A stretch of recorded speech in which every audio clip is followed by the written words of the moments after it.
I may have a lot of ideas about how we can make strategy RPGs like Fire Emblem or Final Fantasy Tactics more improved, more fun, more mechanically deep. But you know who has even bigger brains and even bigger ideas? All of you out there in the community.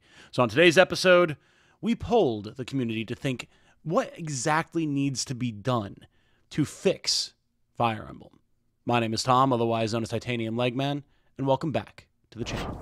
Hello everyone, if you enjoy what I do, including my coverage of turn-based strategy RPGs such as Fire Emblem or Final Fantasy Tactics, and if maybe you enjoy this more podcasty format that myself and my good friend Canadian animator Guy have been experimenting with the last couple of episodes, then I like on this video a subscription to the channel and maybe a comment saying what you like about the format, if you'd like to see more of it, what topics we'd like to do, that type of thing. We very much appreciate it. I'm enjoying branching out into some new types of content, including what you're going to be watching today. And if it's something that you all like to see as well, it's something that both Canada and myself would be more than happy to do more of. So let us know. Give us your feedback. With that said, I'm going to pass you over to the past versions of myself and Canada as we go into the second half of our Fixing Fire Emblem discussion, where we go over all of the ideas that you all posted on a particular community post that I put up for this very topic. I hope you enjoy, and hey, if you ask one of those questions and you show up in the video, congrats. You had some good thoughts. Take it away, past us. And we are back. If you hear a slight change in our mics, that's because this recording is taking place approximately 2 weeks later. No, not at all. Not that it matters to you guys, since it's one nice, concise recording, but, you know, Canadian and I were busy guys, got a lot of stuff going on, and had to take a break last time. Took a little bit to get back to it, but we're here, and it's fine. So, Hello. We're going to go through that community post where I asked people for their hot takes on what it is that they'd like to see change in the future releases of Fire Emblem, whether that be new games, updated re-releases, what have you, what people want to see. And you guys had some, like, honestly very interesting stuff in here. So Canadian and I are going to go through, pick out some of our favorites, and discuss them. There's one that I wanted to grab really quick here while you're looking through. From Tango Clappin 9015 says, I'm really not a fan of the hub areas that were added in the Switch games.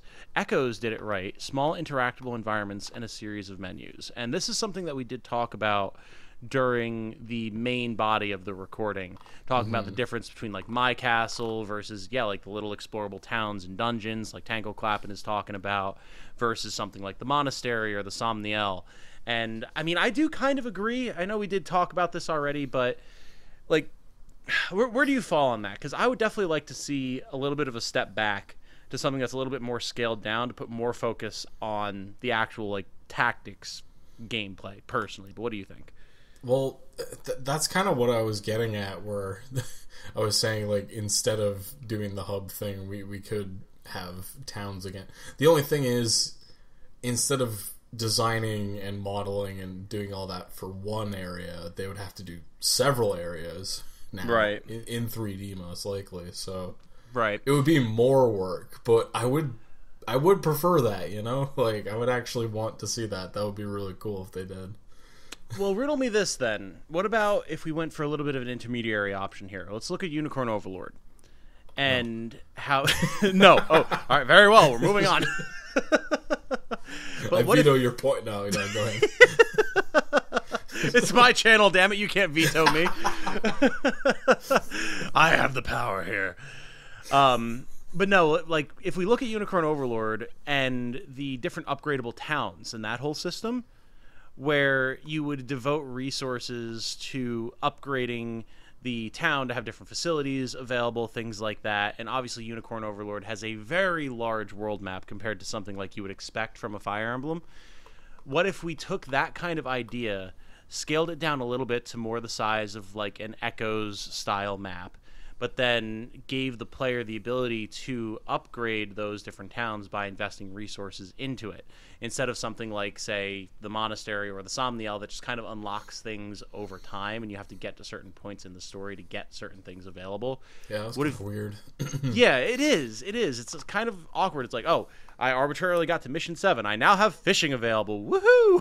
Like, what if the player then had all that the fish agency? Were dead until now. Yeah, exactly. Like, we had to wait for the shipment to come in so that we could repopulate the pond. It was really hard to get a hold of herring during wartime. Like, it was real rough. So what if we had that option to use resources that we can acquire, something like we talked about with the whole, like, acquiring supply lines and things like that, and objective, like optional missions, and then choose how we're going to develop different towns that would then be applicable for the wartime environment. The way I'm envisioning it obviously would lean into this whole idea of actually having to deal with the macroeconomics of the war. But it could be a way to have that sort of, we have different areas available to us where we can do different things without having to design a whole huge sprawling map for each one. Keep it more simple, like the way Echoes is, where you have different screens, but you're not actually running around the map. And then have each different town have different things going on because of the upgrades you can do, right? I'm wondering if we might see that, like, when they do eventually remake Fire Emblem Genealogy. Because that was the way they did towns, where it was just different screens. There wasn't much going on, really, but... Wow, I hadn't thought about that, but you are absolutely correct. That is... They could be like, oh, we're being faithful and saving on resources. Yeah, right? Honestly. Like, that actually makes so much sense, because when you go into a castle in Genealogy, it's like, there's one option, it's like, go to, quote-unquote, town, and it's like one screen with an alleyway, and you've got, like... man, he's like, oh, the Empire's... Yeah, there's, like, someone you can talk to, there's the fortune teller, there's the pawn shop guy, like, a couple other things. They could just... The pawn shop guy is great.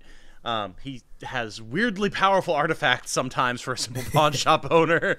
There's a potential there, and they could obviously flesh it out a little bit to have a little bit more going on, like what you're saying, but then still keep it simple. I like that. That's really good. Yeah, I mean, might see it happen. I think eventually we'll get towns back, right? People are going to get so tired of, we have one area that's like our super home base that's like... People already are getting tired of it. Well, they are, yeah. And it's like, it makes such an awkward story thing. It's like, well, why doesn't the Somniel get attacked? Because it's floating above the world and it's protected by the divine dragon's magic, I guess. Okay. We have the protection of the amiibo gazebo. Exactly. Why doesn't the monastery get attacked? Well, the monastery gets attacked like once or twice, and that's a big story moment, but like realistically, it should probably be an area that is under threat of being attacked far more often than it is. Like, let's have this actually be something that has a little bit more volatility and flexibility by making it multiple smaller areas. And I think so. I'm 100% on board with Tangle Clap, and I think it's a fun thing to have as like a once in a while. Like, oh yeah, we've got this base, we've got this area we can run around, but I don't think it should be the staple that it seems like they're trying to go for. Okay, so I picked out one by Michael Rodriguez, 7575, who said, "I would love to see the return of the Lagoos." Ooh, yes. I mean, they've had units that like transform, like Pan or whatever, you know, where it's like, oh, it's kind of a callback to the Lagoos, but like having a whole subsection of units, like almost a whole army's worth that can do the transformation thing. Maybe implement some of the Fire Emblem Hero stuff where they have like specific benefits they get from transforming. It's not just like a flat boost kind of thing, but right. This one gets advantage because they transformed into a wolf or whatever, you know, like... Yeah, absolutely. I honestly, so I don't know if you remember back in the good old days, the Tumblr days, there was that post going around of someone pretending to be a leaker, and they were talking about this whole like gothic Fire Emblem that was supposed to have like werewolves and like almost Bloodborne-esque aesthetic and all this type of stuff. That sounds so Tumblr. Yep. But like that post got me thinking, and it has had me thinking for years, because it was obviously fake, but it had interesting ideas. I would love to see either like a race or maybe a group of classes like what you're saying, where people have the ability to transform into bestial forms, whether it be the Lagoos or the Tukwel or Manikeets or whatever, but they are also normal soldiers. When you're untransformed, you can have a sword, and you can be a normal sword fighter or something along those lines. Oh, that would be interesting. Right? Maybe it's something where, okay, they don't have as many options in their base form. Like maybe other classes get skills and things like that, whereas you're just a normal Fire Emblem dude with a sword before you transform, but you still have that option.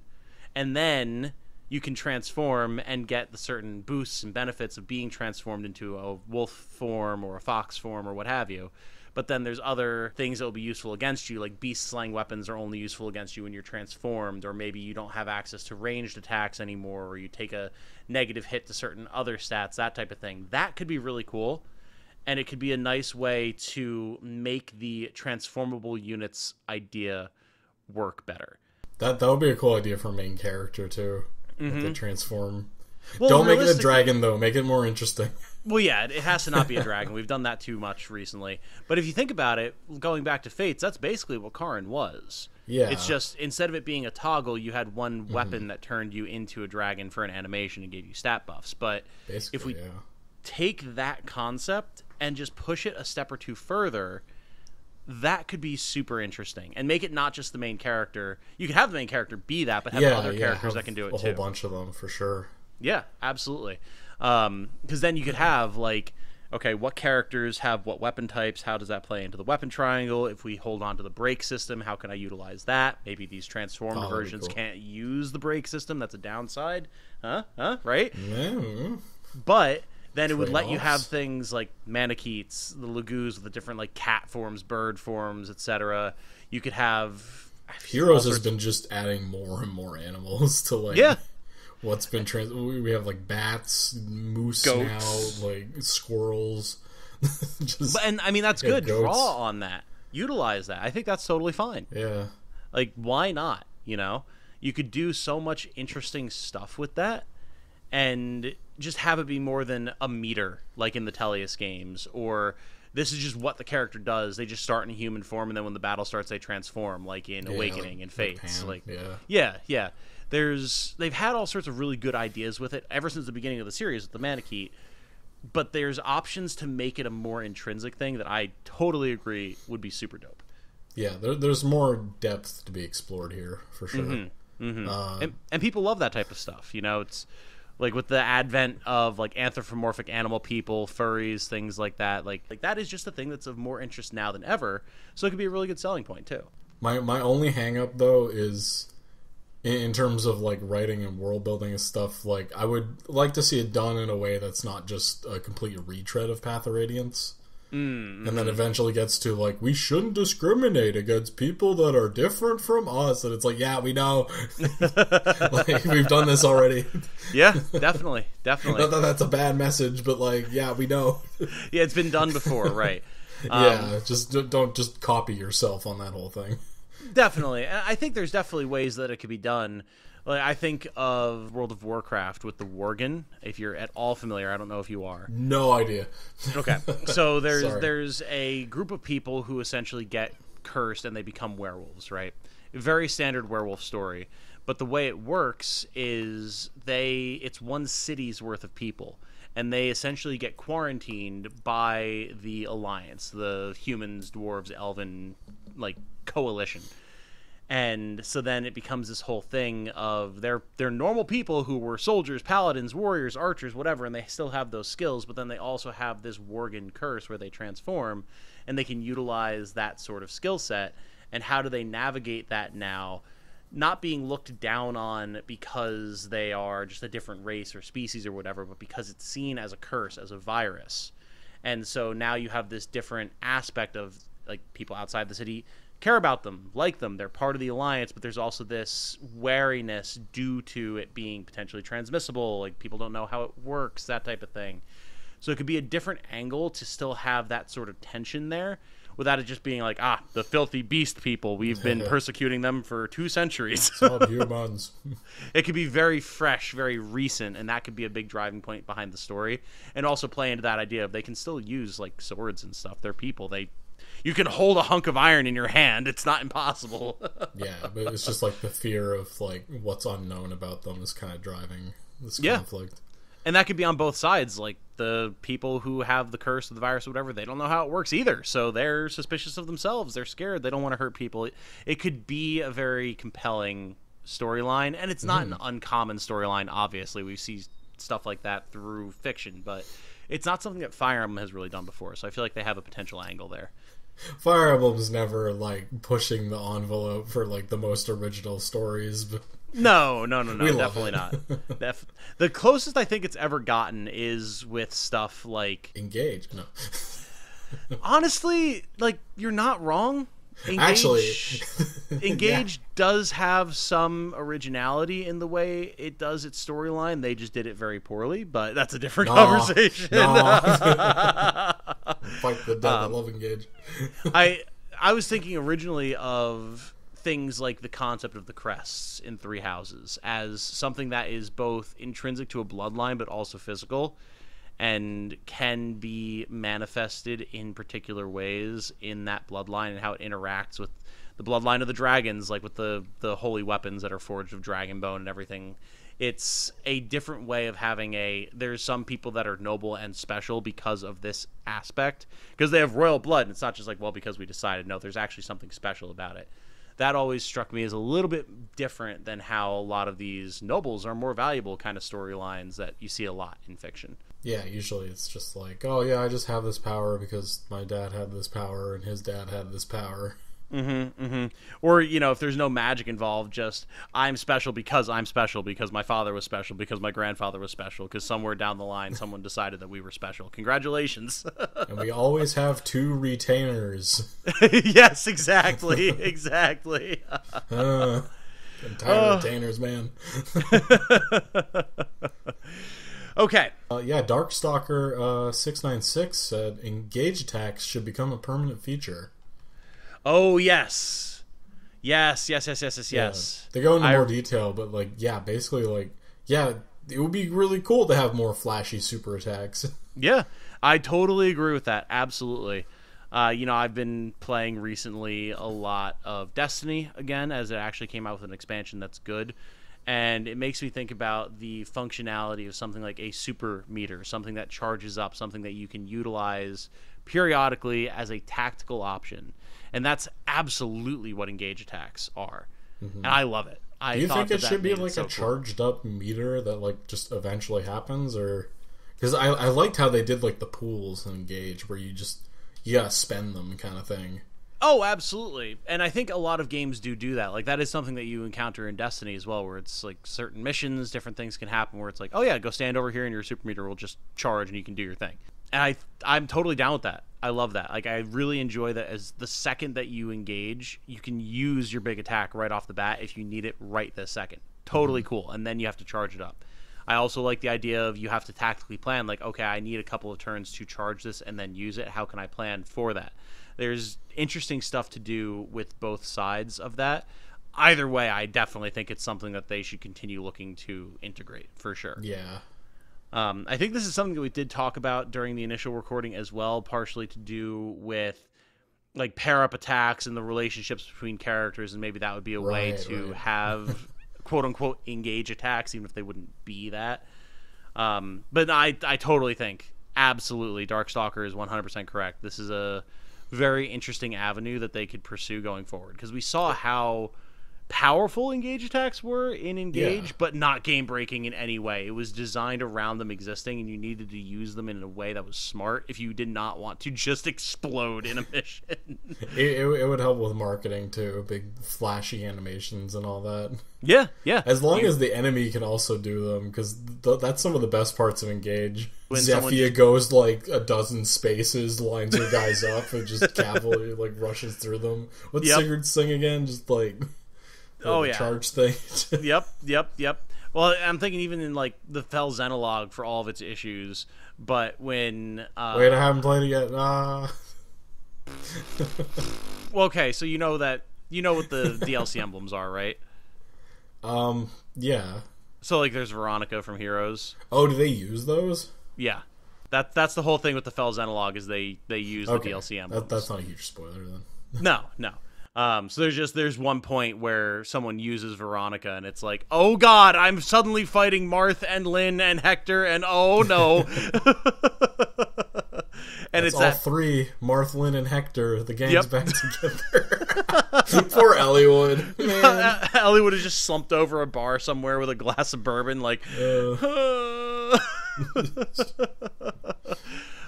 no, I totally agree. When the NPCs are allowed to use the same powers that you have, even in a tweaked manner, it raises the stakes so much. Absolutely. So, and it can be a cool way to do characterization as well. If it's something that's characters that have a strong bond are able to use these attacks. Well, there's here's two enemies that are two bosses on the battlefield who have a strong bond. Maybe it's a husband and wife, or two brothers, or a commanding officer and a lieutenant, or something like that. Think about, spoilers for the end of Radiant Dawn, but think about the end of Radiant Dawn when Ike and Zelgius are facing off. Zelgius is the Black Knight. And his... I know, right? And Ike is wielding a hammer that's been blessed by the goddess to kill him. And his subordinate, whose name I can't remember, the sort of like blonde, kind of brown-haired guy who's the halberdier who you encountered a number of times. Right, yeah. He shows up, and when you kill him, you get the Wishblade.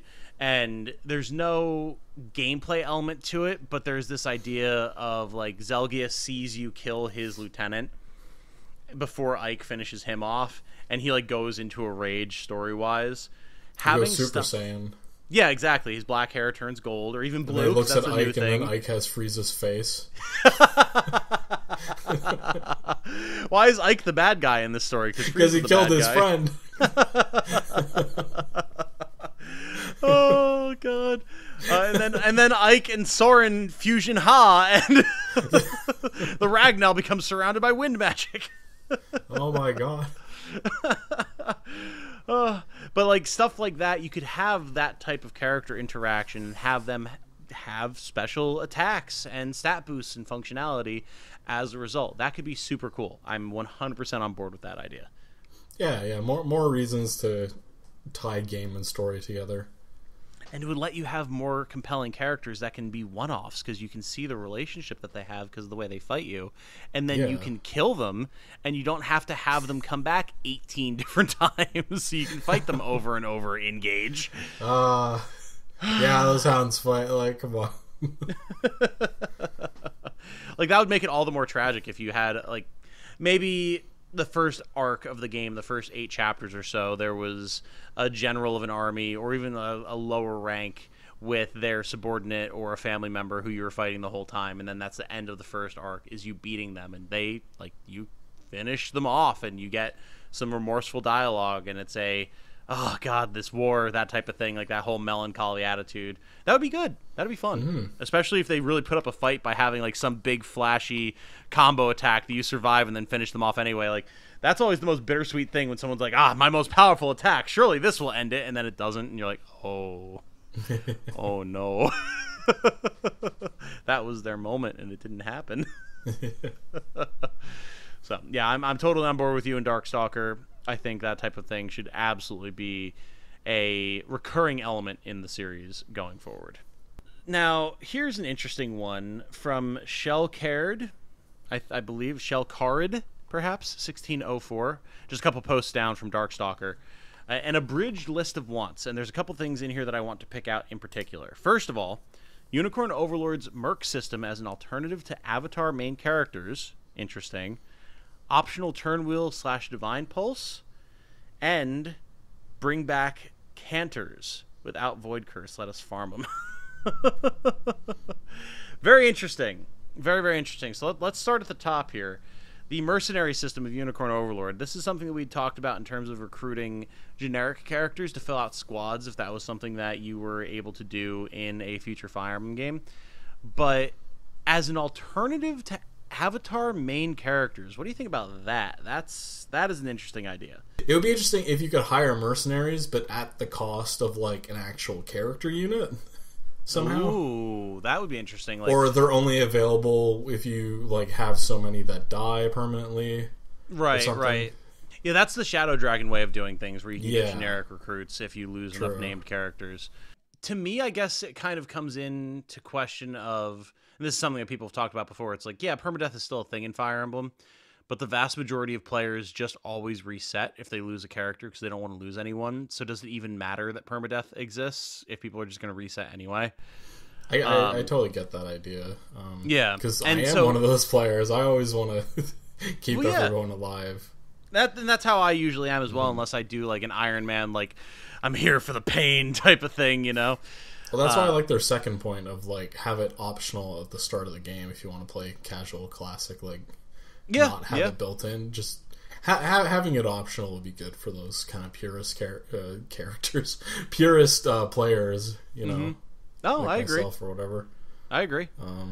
It's, I guess the answer then, though, and why I think this could work, is having something like a mercenary system where you can hire a character that you wind up getting attached to, but they're not super intrinsic to the story.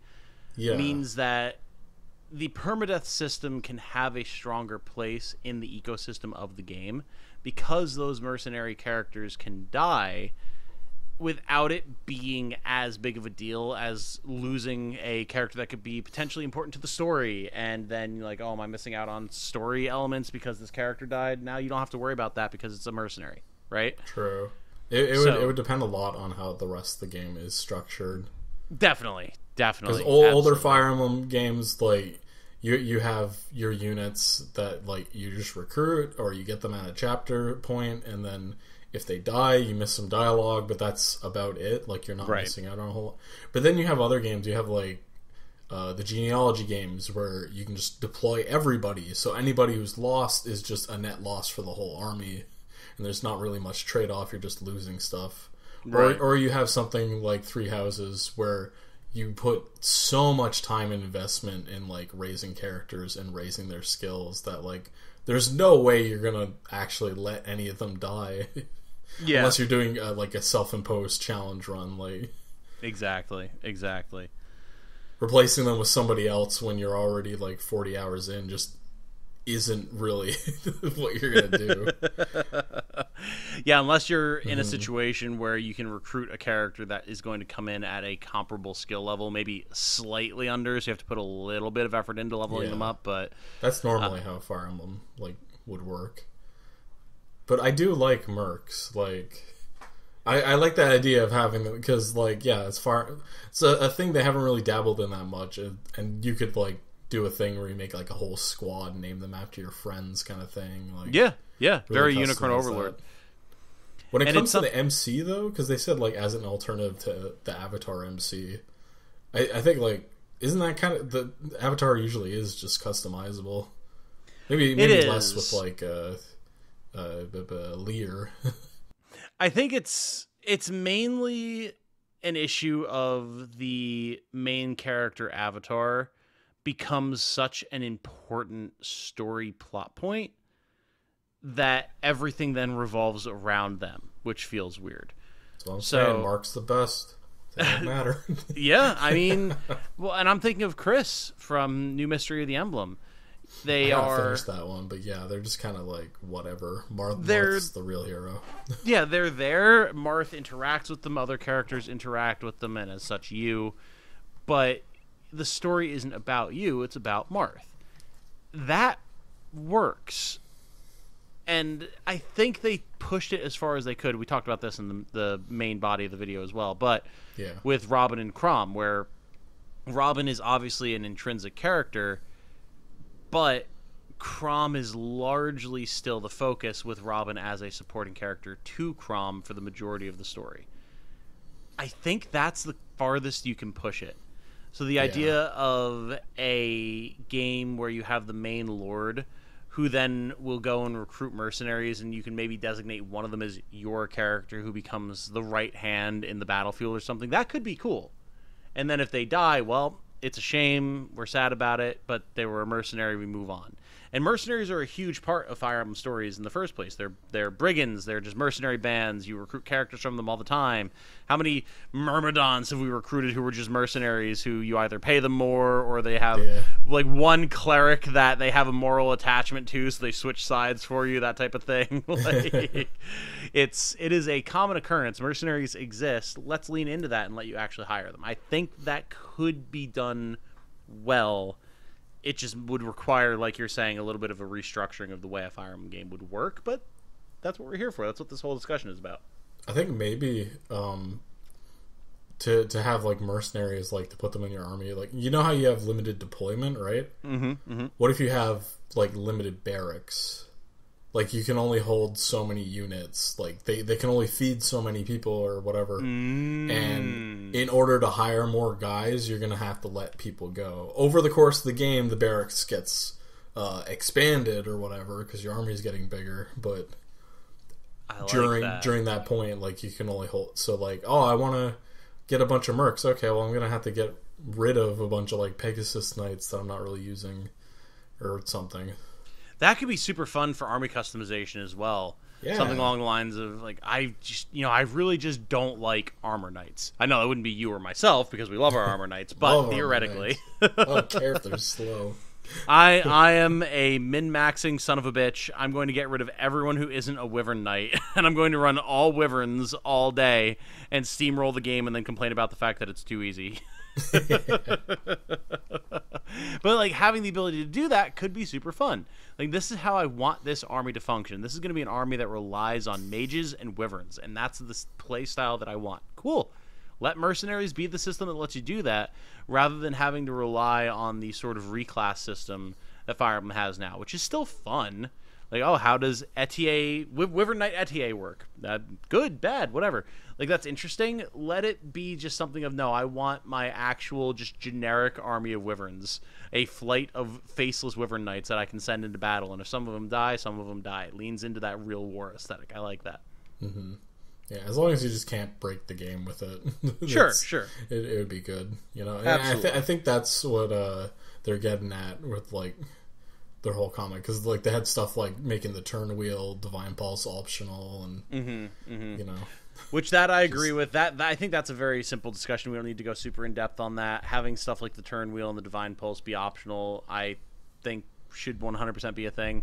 Like if we want the ability for more casual players to be able to turn on no permadeath, things like that. Yeah.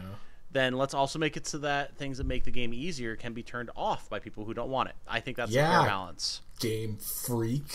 Oh, God. Let me turn off the experience share, God damn it. You had it. You did it before. Don't act like you didn't. It existed before. Yeah. Let us turn off things like the Divine Pulse and the Turn Wheel if we want to. Totally reasonable. I think that is something that should be done and should have been done from the start. And then the Cantors thing. I don't know if you even remember what those are. Yeah, okay. I don't. So Cantors are from Echoes. They're the dark mages that summon like a bunch of gargoyles to send after you. Oh, yeah. I like that idea. And so Shell Carrot is talking about without Void Curse, let us farm them, because summons from the Cantors would have Void Curse, which was an ability that experience? Just said, yeah, you couldn't get experience from them. So I do like that idea because I love the idea of summoners. Like having summoners in Fire Emblem 8, even though you could only have one summon at a time and there were no enemy summoners except for technically Leon, but he didn't use it, was super cool. I loved that was an idea, and then having Cantors in Echoes was also very interesting because it kind of put you on a timer and it gave you a constant wall of things you had to be able to navigate your way through. I hadn't even thought about it, but it's just like, yeah, we haven't had those in a while. It pretty much only existed even with all the Echoes. crazy classes and like fates and stuff, like we never. And things like Echoes, or not Echoes, Engage, had essentially the same thing where they had reinforcements that would have that ability that made it so you couldn't get XP off of them, but they just kind of would come in from random spots until you cleared whatever the objective was. Yeah. Having a unit that could defend itself, that could fight back, that was an actual enemy, but that was responsible for the summoning that you could choose to go out of your way to deal with or not deal with, I do like that as just another tactical consideration on the battlefield. Like, do I just rush the objective and ignore it? Do I go out of my way to take more time to kill it and stop the reinforcements? Or if they can be farmed for XP, do I intentionally let them keep coming at me for a while so I can get XP off of it? Because people already do that. It's like, turn 18 is when reinforcements stop on this map. I'm not going to kill the boss until turn 18 so I can maximize my XP gains. Like, people already do it. Just let them do it with an enemy that just summons things indefinitely until you decide to kill them. Why not? Right? I was just remembering that Tiki map. Oh, yeah. God, that was a... And the reinforcements just keep coming until turn 45. What you gonna do? I'm not even doing it to get the experience. I'm doing it just so I can try and clear the map without getting overwhelmed. Oh, God. It's really easy to get overwhelmed. So brutal. Oh, man. But, no, I do agree with that. Having enemy units, like, not random reinforcement spots, not a building that pumps out dudes, an actual unit that summons things that you can choose to eliminate. I love that idea. It's a fairly unique idea. I haven't seen it anywhere else in this list of comments, but I love it. I think it's super cool. Yeah, they should bring that one back. Definitely. It's about time. And especially if it was something that didn't happen super often and it really threw the new Fire Emblem fan base for a loop. They're like, what do you mean this thing just summons 8 flying units a turn? How do I deal with that? Figure it out. Bring some archers, I guess. How about this one from King Tony 1241? I'd like more limited reclassing Awakening/Fates to return for the next game at the minimum. But a cool idea I had was to go along with that. Give villager units specifically unrestricted reclassing like we've had in the last couple of games. Oh, yeah. I really like that idea. There's a certain enjoyment to be had for me of being able to look at a character and look at the reclass options and knowing what options you have within a certain scope. Because when everyone can just be a wyvern, you will have people who just want to min-max everything and make everyone a wyvern and then be like, oh, the game was too easy because I made everyone a wyvern. Don't let them do that. That's the thing. I get the appeal of like, oh, anybody can be anything. You can build whatever army you like. And it's like, yes, and we have had that for a good bit now. And we've definitely seen the pros and cons of it. Definitely. But most of the time, hey, you're gonna do one of the classes. Like, if they had limited class options, they would have had those be the ones available anyway, because it's usually what the character's most proficient with. Or it's a weird pick that no one ever uses, but then you get weirdos like Tom that's like, yes! I definitely didn't use Swordmaster to do for a good long while in Three Houses. No, what was the one in Gage? You made like some tanky like strength guy, like a magic user. I was like, what? I made Armor Knight Jade into a sage. Yeah. And she kicked ass, thank you very much. She looked good doing it, but... She did. But see, okay, and that is exactly the reason that I like stuff like this, because it gives the developers the opportunity to put weird stuff in there that you wouldn't kind of push think would you work. Towards doing it, right? Right. Like if there's like 2 or 3 options and one of them's like, what the fuck were they thinking? And then you try it and you're like, wait a second, they cooked with this. Hold on. I always go back to Awakening and Fates with Owain/Odin, right? And him being a sword master who always had good magic growth in Awakening because Lisa, as his mother, always gave him good magic growth. And then in Fates, he came in as a dark mage, but one of his reclass options was always Myrmidon/Swordmaster because he's, spoilers, the same character from Awakening. And you could do that, and 9 times out of 10, if you reclassed him to Myrmidon/Swordmaster or Samurai/Swordmaster in Fates, but whatever, he was way better because that's what he did originally. Yeah. And it was always so fun. It was like, I've unlocked the code. I've seen into the Matrix and discovered what the developers wanted me to do. And that feels so good when you figure that out. I swear, same thing with Sage Jade. Sage Jade is actually legitimately so strong in Engage.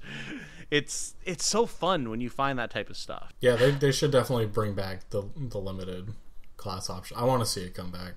I agree. just honestly, yeah, I want to see it come back. It's kind of what I was saying earlier, where it's like, no, people do want limitations, like, and just do everything.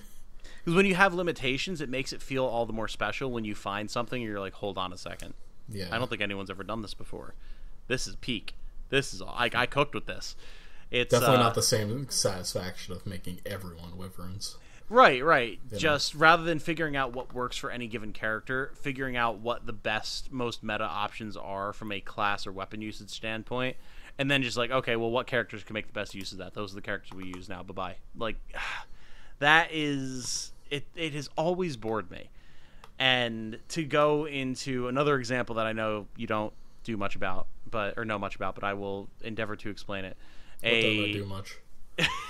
Shut up. Talking about Magic the Gathering. I bring up Magic a lot in my videos talking about game design because current issues with the game aside, from a fundamental standpoint, Magic is designed incredibly well. And I play Commander, the format where you choose one legendary creature as the commander for the deck, and you can only have cards in the deck that match the color of the character. So, like, I play a lot of Orzhov, which is white mana and black mana. So I can only have cards in the deck that match that. In any other format, you can put whatever cards you want in there, and then just it's on you to make sure that you have the resources to cast it. And that format makes it so interesting, because it's like, I want to play this commander. What limitations do I now have to deal with because of the colors that I'm in? Maybe I don't have good removal. Maybe I don't have good creatures. Maybe I don't have good card draw. How do I work around that? And it's what makes it so compelling, because you have those limitations. Mm-hmm. And that's, to me, what makes the limited class choices of early Fire Emblem games that gave you the option to reclass so compelling versus newer stuff. It was fun as a one-off for Three Houses, where you're literally teaching characters, and as such, you can mold them into whatever you want. Cool. That's fine. I think that's... Yeah, that was fun for that game, for sure. Yeah. That was always my fear. Like, I don't want to see this come back in every Fire Emblem forever, please God. Right, exactly. And they limited it far more in Engage by making it so that you had to have certain weapon skills from certain emblems. That's better, but with a little bit of work, you could still make everyone Wyverns, if that's what you wanted to do. Bring back those limitations, because it'll make certain characters more or less valuable, and it'll make those class options where they're available all the stronger. 100% on board with that. Deshaun Richardson, 7971, said, Dimitri is mid. Now, I think that's worth exploring a bit, because he's pretty mid when you think about it. You motherfucker, I see why you picked this one. Okay, alright. Oh, it was just a joke. This guy. He is kind of the worst lord out of that game, you know, when you really get down to it. At least his story was connected to the overall story of the game, as opposed to Claude, who just fucked off and did his own thing that was completely disconnected from the overall story. But hey, I mean, what do I know? I've only played all 4 routes, twice each, at least. I don't disagree on the Claude comment. Claude has his own thing, but then he ends up fighting the actual big evil guy. It's weird. That's true. I do. This needs to be a very short tangent, but just I do enjoy getting into it. Very, very short. All I have to say, I do enjoy that each route with each character addresses a different aspect of what made Fevrith what it was by the time you were engaging with it as a player. I do think that's cool. It lets them explore a bunch of different angles. Mm-hmm. What? Actually, now that we're kind of on the topic, what about like different routes for future Fire Emblem? Are you kind of tired of that? Do you want to see it still come back relatively soon, or? I do really enjoy it, because I think it gives the player a lot of agency, which is fun. Really? And we did touch on it briefly previously, but more from a sort of mid-route thing that winds up in the same place. Because I brought up the example of Super Robot Wars and how it allows you to, like, there's 2 or 3 different routes, and different characters, maybe from different nations, are going to do different things, and you choose who you go along with, and then you're stuck with whoever it is went on that route. So it puts limitations on you, which, again, as we were just talking about, I enjoy having those limitations because it makes you think outside the box. I'm totally down with that. Having a situation where you have completely separate routes and completely separate stories, like Erica in a frame, kind of. Well, but see, even that, it winds up coming back to the same spot. True, yeah. The last 4 or 5 missions are still pretty much the same, except maybe on some you start in a different part of the map, and that's pretty much it. And there's like some slightly different dialogue where one twin or the other takes the lead based on who you picked. That's it. Oh, there was another one, actually. Sorry, there was like another comment. I'm trying to look for who said it, but they said like you should have a story where you're 2 opposing sides, and it's going back and forth between. I guess Radiant Dawn kind of did that, but Radiant Dawn kind of did that. Fates tried to lean into it. There's a little more bit. We could do there. Oh, sure. Absolutely. They've tried to do that multiple times in different ways. Radiant Dawn, Fates, Three Houses, and they took a different approach to it each time. I would definitely like to see more of that type of perspective, because it would allow you to flesh out the world and all of the characters far better. While you're looking for that, just to finish off the thought that I was having. What's that? It was Ploisma who said that. Do a protagonist, get a better understanding of each side of the war, it's happening, or only for them to realize it's not working, and together they set up a resistance to fight both. I mean, that's pretty much just Revelations. Yeah, kind of similar. In a lot of ways. Having it just be one game where that is the story could definitely be compelling, and it would allow them to do a lot with that idea. The idea that I was going to go for is I only want them to do a full route choice system, like something with 3 houses, if they have essentially all the time and money that they want to make sure that everything is fleshed out properly. You know, that's that was the biggest problem with that. It's just so many maps got recycled. Not only did maps get so many recycled, encounters, just period. Well, and the whole thing with Edelgard's route just being a whole 6 chapters shorter than all the others. Was it 6? I thought it was only 3 or 4. It was a pretty significant amount. It was definitely less, but yeah. You could tell that they were like, shit, we gotta get this out. Yeah, exactly. We need to hurry and get this game out. If they just do maybe 2, perhaps if we were to look at something like Genealogy in an alternate universe where the story was structured slightly differently, maybe you have the choice in Gen 2 to follow Seliph or Leaf's stories, right? And Seliph goes into the second half of Genealogy, whereas Leaf goes into essentially the story of Thracia. That could be a ton of fun. It would just have to be limited enough in scope and tied back together in the end in some way that made the need for that split make sense. So long as they could do that, I'm all for it. But it's just so hard to do. Yeah. Why did they have a 4th church route anyway? No one asked for that. It was just there. I think it was to make Edelgard's route, quote unquote, the true path, since it was the one that was hard to unlock. But I think it was also the idea of there are going to be players who maybe just agree with the church and let them have a route, you know? I guess. So it's 90% the same as Claude's route, but that's a whole other thing. Definitely. Now, this one from BrawlFan99, or not 99, 9,999, as a matter of fact. I would like a difficulty system similar to the Pact of Punishment in Hades. It seems like an obvious solution for a lot of controversial mechanics like the turn wheel and a great way to boost replayability. For the benefit of those who haven't played it, Hades is a roguelike where you play as Zagreus, son of Hades, and attempt to escape the underworld. Upon your first successful escape, you unlock the Pact of Punishment, which allows you to, at the beginning of each run, toggle on or off various additional restrictions to make the game harder. He goes into extra examples here, but I think the point gets across.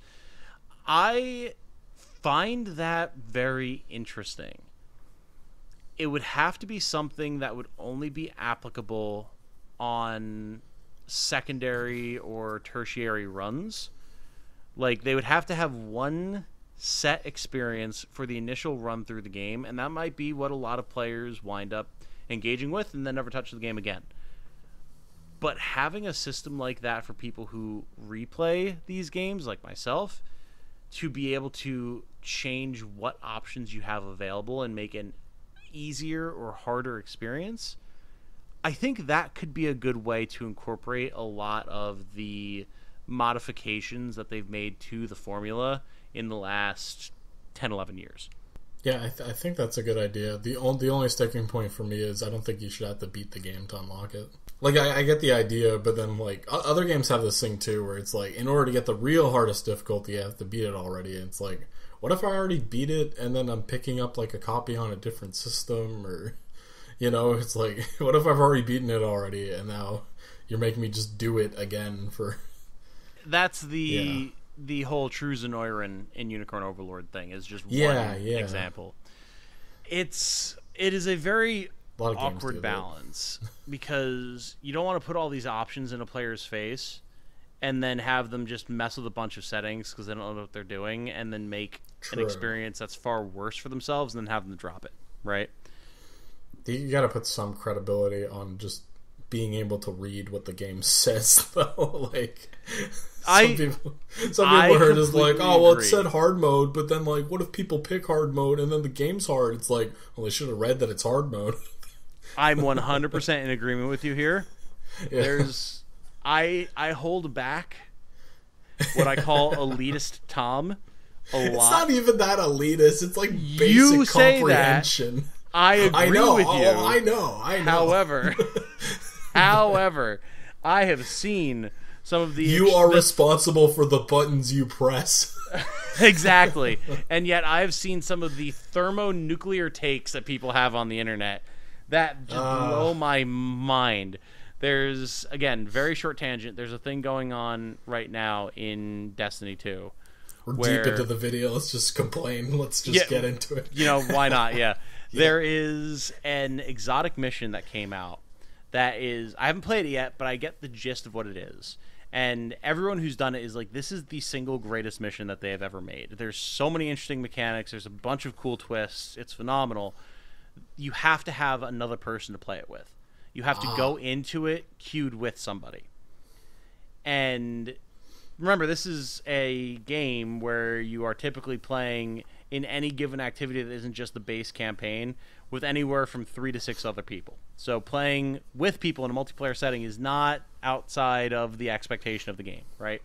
I got an interesting thing to say about this, but okay.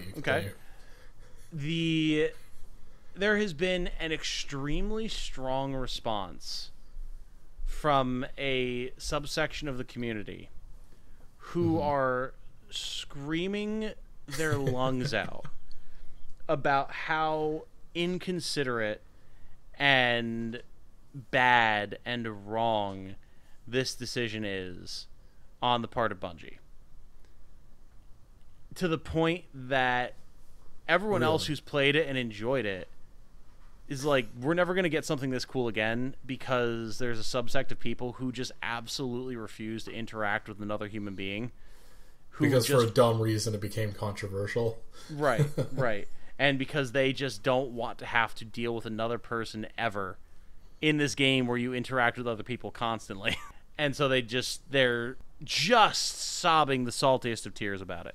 It's Destiny? Like, how did they get this far and not have to do co-op with people? Like, right, exactly. That was what I was gonna say. Like, when I first played Destiny 1, like, that was the most of my experience, and I did everything single player because I bought a brand new PS4 to play it, and all my other friends were playing on Xbox still, like Xbox 360, like back then. So I didn't have anybody to do co-op with, and when raids finally came out, I couldn't do any of them because I didn't have like any friends on PS4. But I wasn't like, how dare Bungie? Yeah. I wish there was a matchmaking system at least. Yeah. Which, did they add that later? They must have, right? Oh, there's all sorts of different stuff. But that's the thing, is not only is there crossplay now, so it doesn't matter what system you're on, the entire player base is in the same ecosystem. Bungie has an in-game Fireteam Finder now, where you can directly state what activity you're doing, what requirements you have, what help you need, and then people can join, or you can join other people who have similar requirements, and then you can play without ever needing to get on voice chat or anything like that. It's like buying a fighting game and then complaining you have to fight against other humans to get diamond rank. Yeah, seriously. And people are using the like, well, I paid for this content and now I don't get access to it because you decided I need to talk to other people to get it. You've ripped me off. Like, dude, what has your opinion been on every raid that's ever existed where there's powerful exotic items and stuff to get? Yeah, that's what's crazy to me. It's like raids are a thing. And way more complex. You have to interact with a whole team as opposed to one other person. Like, but that was never a problem. But this is. I don't know. It's just... Maybe it's a different kind of content. I guess. I don't know. The idea being that it is impossible to overestimate how much people can screw up their own experience with a game.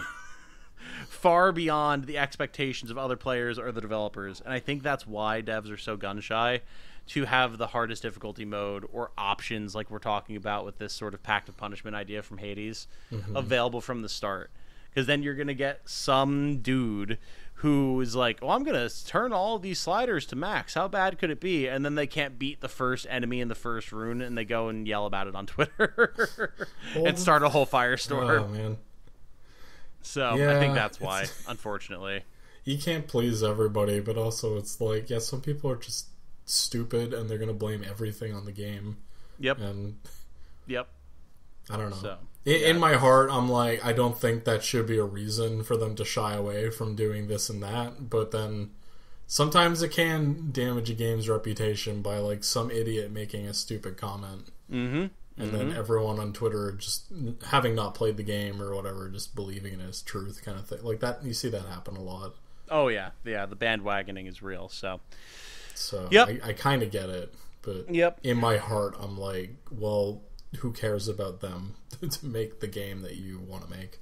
Exactly, and I mean, I'm 100% on board with that. I'm in complete agreement with you, but I think that's why it happens for sure. Any other things in here that we want to bring up? Yeah, and again, who knows what will survive post, but... Let's see. I'm just like... There's a lot that we've covered at this point already. It's been a long video. How about this one really quick from Asawari? It's something that we touched on briefly, but I think it's worth revisiting. I would love for the dev team to mix it up a lot more with map win conditions. Route the enemy is the objective 95% of the time. 5% of the rest of the time is usually capture this one tile or defend these few tiles. I don't think we need to go super in depth on it other than to just say like, yes, I totally agree. Yeah. Like this is absolutely something that Fire Emblem has done in the past. I absolutely want to see more of it. It's one of the main criticisms that I've seen people have with Unicorn Overlord that I agree with, that the vast majority of missions is just capture the final base where the boss is and you're done. There are so many things you can do with this format of game, and leaning into that with different objectives, like the way Radiant Dawn did, for example, which had a lot of different objectives.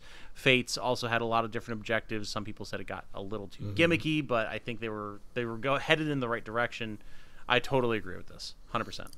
I think probably the reason why that happens a lot is when they're designing the game and when they're testing the game, having a very simple win condition is like a good thing to just balance around.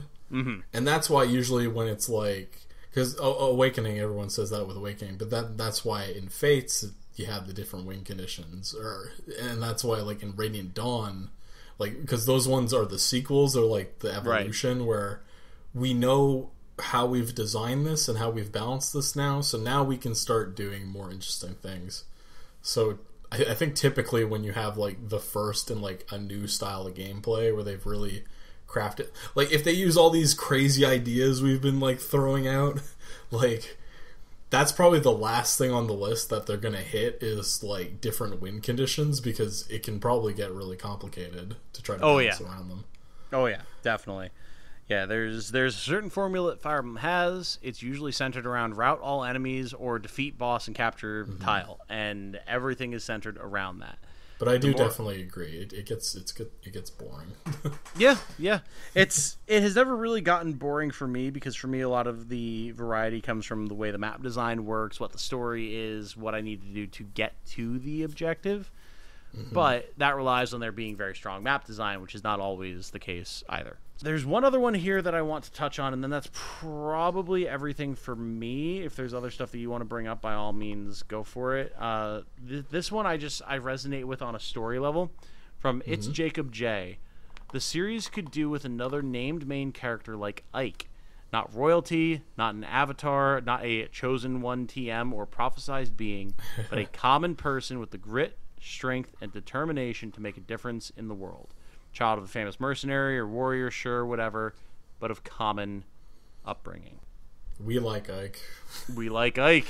Absolutely. We like Ike. Ike is great. Yeah, I want to see that again for sure. I'm sick of royalty or chosen ones. Yeah, and it really is such an intrinsic part of his character, because you give the writers the ability to write that character in such a different way too. Like, Ike is gruff and kind of has this rough and tumble country boy attitude, and doesn't understand highfalutin politics, niceties, whatever, when it comes up. Like, no, let's just fucking stab him. Like, it's just that simple. Like, well, no, we can't, because this relationship with this family. It's like, oh, I have a headache already. Like, it definitely makes for a much more... Not a much more interesting character necessarily. I shouldn't say that. It makes for a very different type of character that can make, as a result, for a very different type of story. And they nearly went there again with Byleth. Since Byleth is almost just until the child of a mercenary, right? And then it went into the chosen one idea, which I did find interesting the way they did that, but I want to see just the return of this is just a dude. Yeah. It's just a guy or a gal with a sword in their hand who happen to have the luck to survive or a talented figure to train them and protect them until they are capable of doing it themselves. Yeah, what do they do in the Blade world? Man. God. Well, that's kind of like the JRPG thing in a lot of ways. Like, a lot of times you wind up with your chosen one or whatever, but a lot of times you don't. Yeah. Like, you look at Final Fantasy VI with Locke. He was just a dude. I love writing like that. Yeah. And it can make for or the most Final Fantasy character. VII. That's a huge part of that. Yeah, man. That's depending on how you start to look at it and how deep into the I don't want to story get into major spoilers of the original Final Fantasy VII, but yeah, I know what you're going for. I absolutely know what you're going for. So yeah, I would love to see more stuff like that for sure. I think that could make it a very interesting story for sure. Mm-hmm. I got one final one, and I think this is a good final one. Okay. Genesis No 1918. They say, I would wish for a less argumentative fan base. Hey! And I think no big fights in the comments, please. Oh boy. Yeah. No, I mean, I agree. First of all, rip to your dreams, sir or madam or otherwise, because that is never going to happen. You are more likely to step foot on the moon than to have the Fire Emblem fan base not fight with itself. No, I was just saying, like, why is the fan base just always at each other's throats? Yeah, I just felt that was a good one to end off on. I will tell you why the fan base is always at each other's throats. Oh, okay, here we go. I have been in this fan base for essentially as long as it's existed. It's two facets. The first facet, the old heads like myself, where you had people who were always fighting with each other over what was the absolute pinnacle proper way to play the game. The most min-maxed, optimized, elitist way to approach every single level of every single map, of every single route, of every single game. The kind of thing Souls games gets too, where it's like, you have to use this build, but for Fire Emblem. Exactly. The type of thing that I've run into before where, you know, when I'm trying to play something and people start, you're like, that's not optimal, or this other person that I watched did it this way. It's like, why do I care? Why do I give a shit? In chat. Banhammer's ready. Yep. So that's the first part of it. So it just bred an environment of hostility where people were always ready to jump to the defense of whatever their given viewpoint was. Mm-hmm. And then the series got its revival, and so many new players came in and took for granted. Ruined it. No, that's mean. Took for granted what the new features were that were part of the newer games. Things like extremely variable class changing, child characters, rewind mechanics, casual modes, more story-based visual novel elements, etc., and just want the series to be that because it's what they know, because it's what they got into, and they like that. And that caused an obvious, clear divide between these new players and the original players who know the environment of very specific, focused, honed, min-maxing discussions. It's all about stats and low turn counts and which character or class is the most optimal, and everything else is a distraction. And those two sides will never be at peace. You do see that with other fan bases too, where it's like, oh, the new popular thing brought in more people. Yep. But then but at what cost, right? The anime never should have gone mainstream thought process. Yes. That type of thing. So that is the long and short of why the fan base is always at war. Every fan base will always have a reason to be at war, because at the end of the day, when you have people who are only comfortable with their specific thing everyone needs to have something that they have a stake in or a claim in or that they fight over. So that one thing that they love, that's going to be what they fight over the most viciously. We will have war forever. And then Big Boss's dream will come true. Exactly. But it's going to be 18 different sides of discussion over which character has the best story, the best ship, or is the most attractive. And everyone is going to be at each other's throats for all time. Amen. Especially Three Houses, goddamn. Oh, yep, another 5 years of Three Houses discourse. I love that meme. It's phenomenal. It shows the quality of the game, I would say. Future Tom, put the meme on screen now. There it is. All right, I've got it up there. All right, everyone. This has been a phenomenal discussion. I hopefully will not have it be multiple weeks before I get the whole thing edited together and published for you all, but you guys will know better than me based on when this goes up and how timely the discussion is. But Canadia, thank you for joining me not once but twice to have this discussion. It's been a pleasure having you, sir. Of course, man. Yeah, I had a great time. Would love to do more of these with you. Yes, absolutely. I would as well.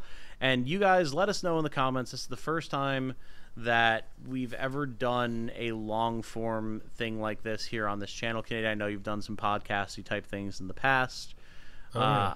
I have not really ever anything that's ever been published or anything like that. So if this is something that you guys would like to see more of with us, with other guests, a larger group of people, a smaller group of people, let me know all of your thoughts, because I'd be happy to do more stuff like this, because this is super fun.